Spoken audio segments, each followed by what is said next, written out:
Alrighty, delighted to be at IBM Think today. Nice to meet you, Nick. For those in the audience who don't know who you are, would you mind just introducing yourself? Tell us a little bit about your role inside of IBM and tell us a little bit about Think today as well. Yeah, no, absolutely. Thank you. Thank you for spending the time. Nick Otto, been at IBM for about 20 years. Spent the majority of my career on our consulting team, but I now lead what we call our strategic partners, which is a short list of about 7 partners today, always kind of evolving. Our really large relationships. So these are all $1 billion plus relationships that are cut across all of IBM. So IBM Technology, IBM Consulting, Research, really looking at how do we take all the great things of our partners, all the great things of IBM, and drive more value for the market. And who are some of the names that people might recognize in that list? Yeah, so today we've got the 2 big cloud partners are AWS and Microsoft, some ISVs in there, Adobe, Salesforce, Palo Alto, SAP, and then Samsung is the list today. That's not a bad list. It's a good list. It's a good list. So how are you coming together, you and the strategic partners, with AI and hybrid cloud to deliver more value for your clients, yourselves, and them? I think at the end of the day, I mean, we started back years ago now with our hybrid cloud narrative when we made our Red Hat acquisition, really helping clients with choice, helping them be able to run the workloads where they want to run them. Mm-hmm. That was really the foundation for a lot of the things that we're doing today with our partners. We built layer upon that. When you look at AI, what we do today with AI is really around hybrid AI.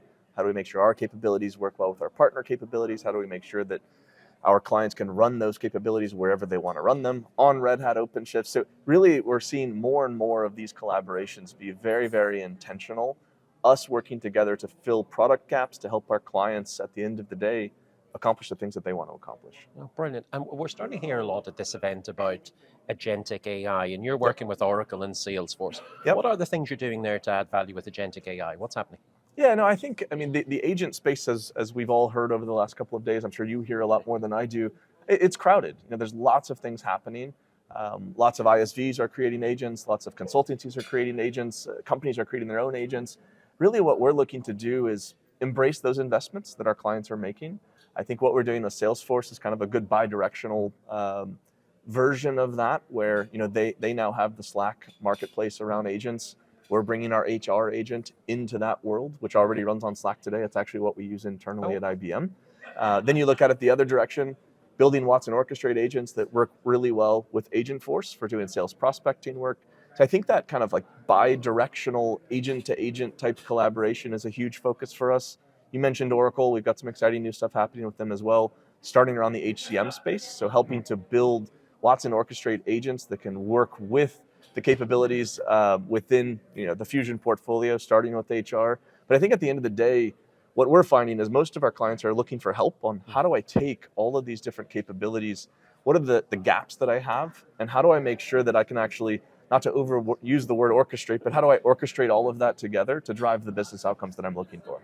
It sounds very open, and this is something that IBM have pioneered for the last numbers of years, open systems, open platforms, and you haven't got it wrong yet. Now you're starting to do open agentic AI, open generative AI. Tell me a little bit more about that. What's the strategy, and is this just a continued belief in open systems and open innovation leads to more and better and quicker and faster and more valuable? Yeah, no, you're spot on. And I do think that open, hybrid, multi-narrative just kind of seems to work its way, again, starting with cloud, letting our clients run the workloads wherever they want to run them, extending into LLMs, like lots of multi-LLM dialogues today. We've actually made our LLMs, our Granite capabilities, available within OCI. We've made them available within AWS. We've made them available within Salesforce. So like helping our clients really get the capabilities that they're wanting to, wherever they want them, and even with whatever commercial models that they want. A lot of work we're doing with AWS and Microsoft is focused around marketplaces. So I think that the hybrid open multi-term really just continues to work through each of the different phases. And for us, it's really just helping our clients solve the problems that they're looking to solve in the way that they want to solve them, and not trying to force some kind of, whether it's an infrastructure construct, an AI construct, a commercial construct upon them. Let them get the things that they want, where they want to run them, however they want to procure them. I kind of like that, because remember numbers of years ago, IBM offered IBM. That was it. That is correct. Now the partnership model, really, it's focused on the client entirely. Absolutely adore seeing what's happening, and I can see the success from the outside in. Cloud marketplaces, you mentioned those. How important are they to IBM and your partners? They're becoming more and more important. I think it's a space that for IBM we really leaned into a little over 2 years ago now, specifically with AWS and Microsoft in a meaningful way. I think when you look across kind of most of our clients historically have not purchased through marketplaces, as they're purchasing more of their capabilities through the AWS and Microsoft marketplaces with Azure. We wanted to make sure that we could align with where those needs were. So the progress that we've made in the last 2 years with AWS, we now have 70 software offerings available across 89 countries. Oh, that's all right. which is exciting. I think the next exciting part with our AWS relationship is we've also made it easier for our resellers to participate in that motion. So coming in June, July timeframe, we're opening up 22 new countries where our resellers can participate in the two-tier distribution model. So being able to resell our software on the AWS Marketplace is a huge unlock, and we've already seen quite a bit of success there. With Azure, 30 software offerings available across 15 countries.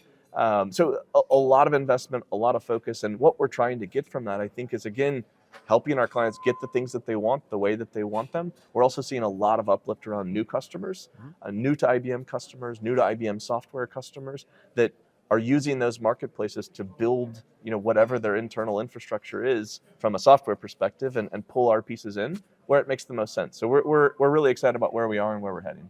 I think it's going in the right direction. I use the word profit partnership, which all makes sense, a kind of symbiotic relationship. So where do you see the next couple of years unfolding? What's the exciting things that we can expect? Yeah, I think the first part, three things come to mind. The first one is more and more technology integration. I think when you look at what we've done with AWS and making sure that watsonx.governance works with SageMaker, making sure we have a DB2 on RDS offering, making sure that our agents work with our partners' agents, like you just talked about with Salesforce and Oracle. I think what we're finding is more and more of our customers, they are being overwhelmed with technology, and we want to make sure, specifically for our strategic partners, that our technology doesn't just work with theirs, but it works really well with their technology. So we're embracing the investments that they're making across the board. So I expect a lot more of that kind of tech-to-tech, software-to-software integration work, as well as optimization work, to continue to happen. The second is the continued support of hybrid, multi-open, exactly as you already called out. I would expect to see even more of that moving forward, making sure, again, across everything, our clients can run things where they want. Again, the Red Hat narrative, making sure that our clients, can take their agents, our agents, make sure they're driving value out of that. Make sure that our governance capabilities and our trust capabilities are helping clients from an AI perspective, ensure that the enterprise needs are being met as they're doing exciting stuff with a wide array of different agent and LLM capabilities.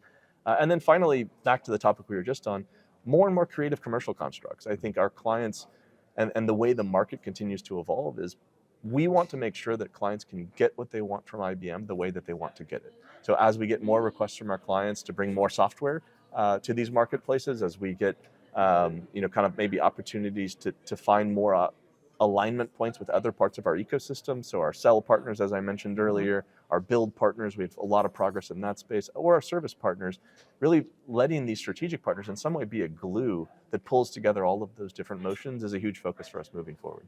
I wish you every success. It Thank you sounds so like much. everything's lining up, which is brilliant to see. It's an exciting time. We're very much looking forward to the future. Fantastic. Thank you so much.